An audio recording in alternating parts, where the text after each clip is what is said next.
Welcome home, residents. It's your Mayor Alistair back once again, sounding a little better than yesterday, so I think I can champion through today's video without my voice going away, because we have a big one, as the trailer for the MonsterVerse's first official console game has been revealed, called Kong Survivor Instinct by the developer 7 Levels. And I have a lot to say about this, some good, some bad.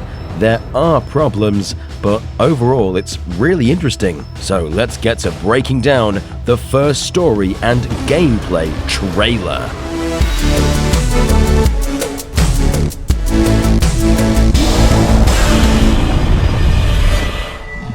I'm not going to waste any time because I know why you're here, and it's for everything big, green, and scaly. No, not my ex-wife. The Titans. So let's check out that trailer. The trailer starts out in a destroyed building. It's foggy and rainy and just super atmospheric. And then from below rises the skull-like arachnid Titanus Abaddon, looking pretty menacing as the lightning flashes, revealing the outlines of the eye sockets. Then we get a pretty high-quality cinematic that takes place presumably at the beginning of the game, with the lead of the game called David calling his daughter Stacy, but no one picks up. The narration says, "Titans attacked out of nowhere. No one can tell why here, why now.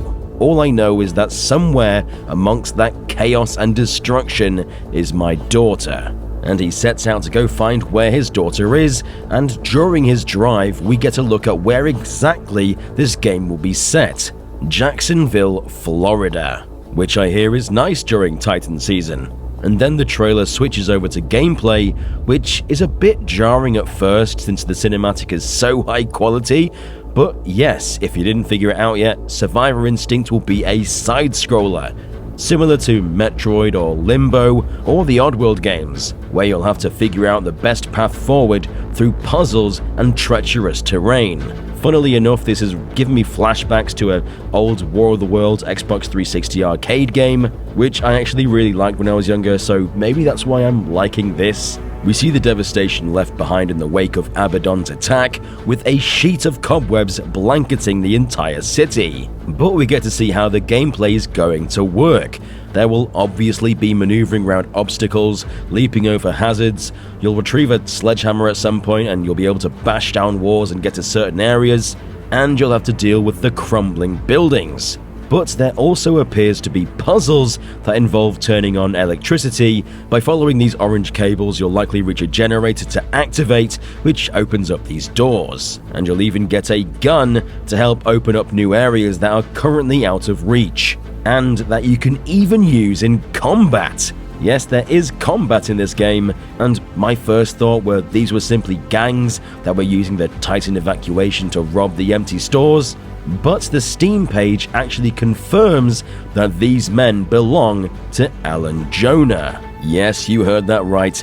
Alan Jonah from King of the Monsters is back with a new group called the Hyenas, his mercenary group that will have a critical role in the story. The Steam page says he's a former eco-terrorist and that he has a new villainous scheme, which means his intentions are now slightly different than what we saw in King of the Monsters. But people aren't the only enemies you'll have to face, because baby Abaddons are also present, looking like 3-foot-tall spiders which, oh, yeah, that's the sound of arachnophobes leaving the building. Though you'll be happy to know that it looks like you can fight them off and squish them relatively easily. David says, "I will do anything to find Stacy." And one thing I'm actually really excited for is how, despite this being a side-scroller, they're really trying to put an emotional story in here. The Steam page says, "Take on the role of David, an oil rig worker who's braving a crumbling city to find your only child, Stacy. Make your way through the districts while encountering fellow survivors taking shelter amongst the rubble, mourning their loved ones, or on the verge of giving up hope. Feel the awe-inspiring terror Titans bring upon a city through the eyes of a father desperate to find his daughter."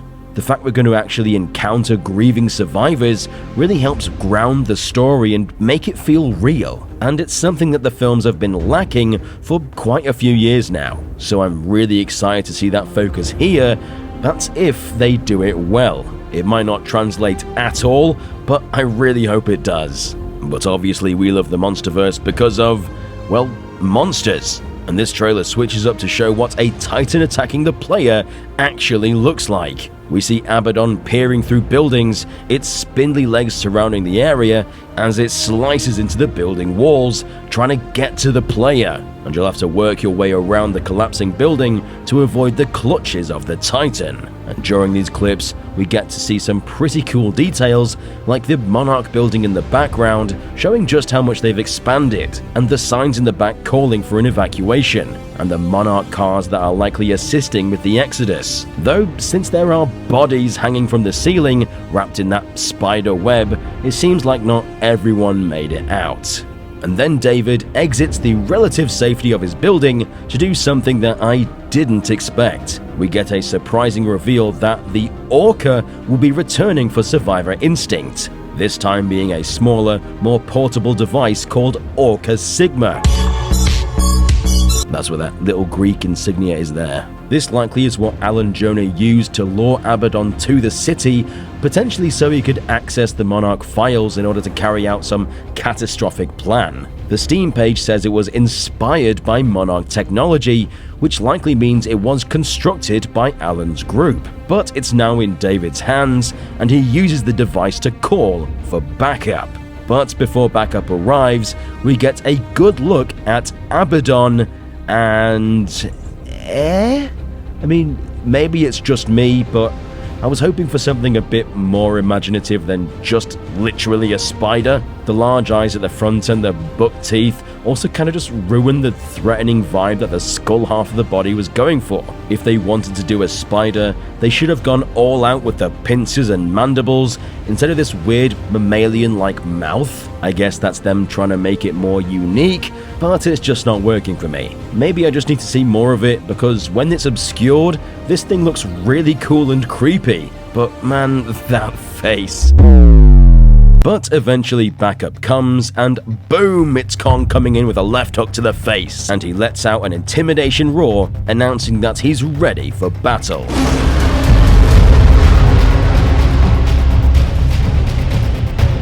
And that was the trailer for Kong Survivor Instinct, coming fall 2024. And wait, hang on, what's that?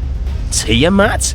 You're back? What a pleasant surprise, I thought you were dead. Oh yeah, this was set before the new Empire. Oh well, it's still nice to see her back after she was ruthlessly annihilated in Godzilla x Kong. We also have some more images coming from the game's store page, where we get to see Kong in other areas of the city, so thankfully we're going to get plenty of our favorite big hairy ape. And the model looks nicely detailed. Apart from here, I do not know what's happening here. And this image also highlights something weird.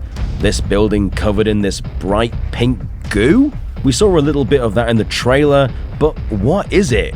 Could this be something from Tiamat, since it's a similar color scheme to the energy that Godzilla absorbed? Or is it something else? Also in this image, we see graffiti in the corner saying "Earth is ours," with a handprint that's eerily similar to the Scar Kings from the new Empire. This could be a sign that the group somehow knows about Scar, or is it just a fun little Easter egg? Overall, I think the game looks pretty good, and whilst it's not exactly what fans have been craving, it looks like it'll help grow the universe in new and meaningful ways, which the franchise desperately needs. I'm loving the atmospheric tone and the fact we get to explore these crumbling buildings. In regards to my worries, visually it looks decent enough, but there's some clear anti-aliasing issues that I hope are fixed by the time it releases, because right now it's looking pretty pixelated in some areas, and some of the animations look really stiff and don't give me hope that this is going to be a fluid feeling game at all. But there's still a few months till release,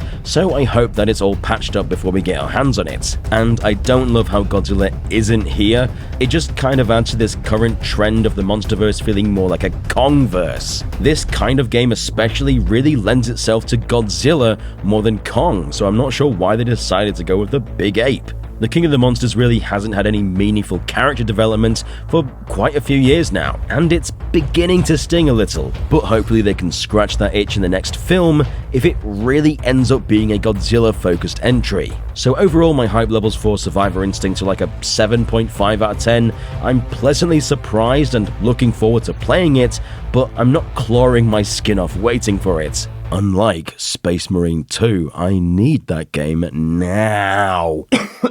I like the setting, atmosphere, gameplay, and I don't mind playing as a human as long as it's an emotionally gripping story. Though it seems like fan reactions have been fairly mixed, a lot of people just don't want to play as a human and want to just fight other monsters, with there currently being a 34% dislike ratio on IGN, which is at least better than that god-awful Rise of Khan game that had an 84% dislike ratio. And yes, while I hope we get that monster fighting game that fans have been asking for, it's worth keeping an open mind and having fun with new experiences. This looks a little rough in some areas, but it looks like it's going to be a neat addition to the MonsterVerse that really helps solidify some of that lore. After all, how many other cinematic universes managed to get a game out? Even the DCU couldn't get one. And if this does well, it opens the door for even more higher budget games, which, yes, may involve that fighting game that we've all been craving. We'll be playing it through when it releases, so subscribe and stomp the notification button to know when we upload. And give this video a Kong-sized like and share it around to get people talking. What's your thoughts on the game and Abaddon's design? Let us know in the comment section down below. I've just about managed to finish this video without my voice completely going, but I think I'm gonna go have a rest. I've been Alistair, and we'll see you residents in the next one.